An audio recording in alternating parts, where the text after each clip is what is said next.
सभी को राधे राधे। आज हम आपको ऐसे एक दिव्य और गुप्त स्थान के बारे में बताने जा रहे हैं जो कि वृंदावन धाम में है, जो कि वंशीवट के नाम से जाना जाता है।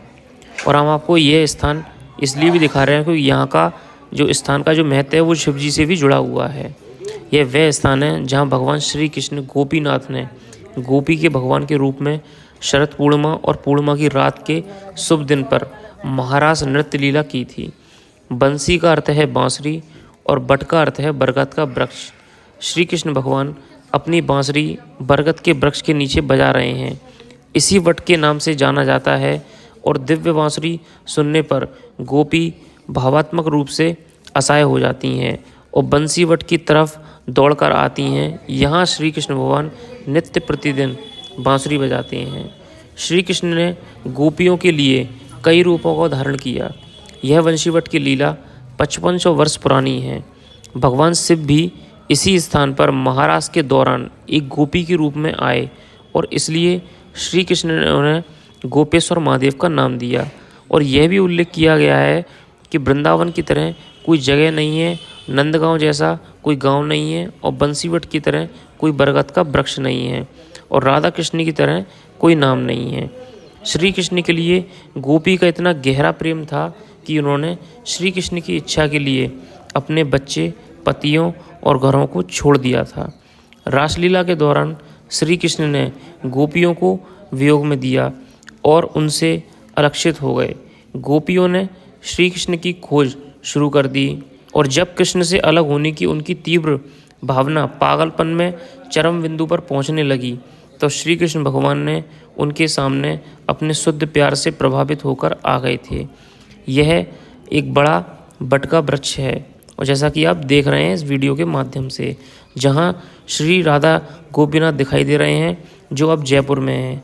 ऐसा माना जाता है कि आज श्री कृष्ण भगवान अपनी बांसुरी बजा रहे हैं और कई लोग दावा करते हैं कि इसे वह सुन सकते हैं। जैसा कि आप देख रहे हैं ये सारी अष्ट सखियाँ हैं बंसीवट में। इनके सबके नाम भी आप देख रहे हैं तो लिखे हुए चारों कोनों पे, चारों गोल आकृति में आप चारों के देख सकते हैं कि अष्ट सखियाँ आपको दिखाई देंगी। और आपको हम बता दें कि सबसे पहले यहाँ जब चेतन महाप्रभु आए थे वृंदावन में, तो सबसे पहले वृंदावन में आए थे चेतन महाप्रभु, तो सबसे पहले वंशीवट ही आए थे। वंशीवट वही स्थान है जहाँ आपको हमने बता दिया है कि ये ना बांसुरी बजाते थे और शिव जी की यहाँ महिमा भी है। और ये देख सकते हैं कि हमारे महाप्रभु हैं, साक्षात सभी ऋषि मुनि संत महात्मा जिन्होंने यहाँ तप किया है, जिन्होंने यहाँ लीलाएं की हैं यहाँ श्री कृष्ण से, भगवान से। और यहाँ आपको एक मंदिर भी देखने को मिलेगा। यहाँ जब चेतन महाप्रभु पहले वृंदावन आए तो केवल वंशीवट ही यहाँ आए थे। सूरदास जी भगवान ने भी दिव्य स्थान के लिए एक पद लिखा है, कहाँ सुख ब्रज कोसो संसार, कहाँ सुखद वंशीवट जमुना यह मन सदा विचार।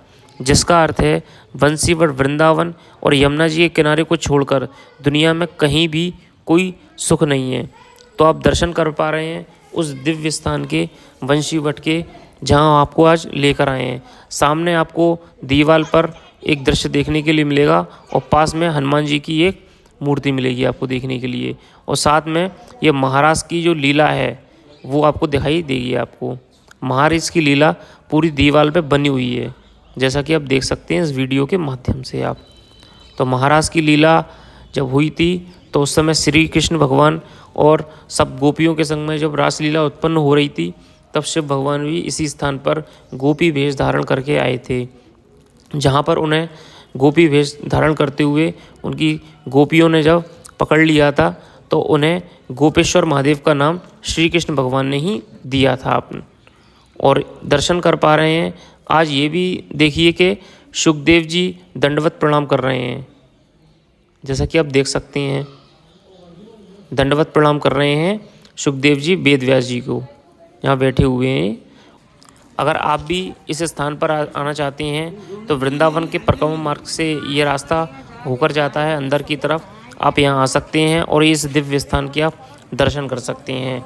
और दूसरा आपको रंग जी मंदिर के सामने बगल वाली गली में आपको गोपेश्वर महादेव का रास्ता दिखेगा, जिसके रास्ते से आप है ना अंदर की तरफ जा सकते हैं, जहाँ आपको कम से कम हजारों साल पुराने मंदिर आपको और प्राचीन जो जगह हैं आपको वो दिखाई देंगी आपको। ये वंशीवट की वही वृंदावन की एकमात्र गली है जहाँ पूरी गली में पेंटिंग्स हो रखी हैं श्री कृष्ण लीला की और उनकी गौ माता की सारी पेंटिंग्स यहाँ पूरी गली में बना रखी हैं, जैसा कि आप देख सकते हैं। तो मिलते हैं नेक्स्ट ब्लॉग में, तब तक के लिए राधे राधे। आगे भी हम आपको एक वृंदावन से जुड़ी एक नई लीला के बारे में आपको बताएंगे। राधे राधे।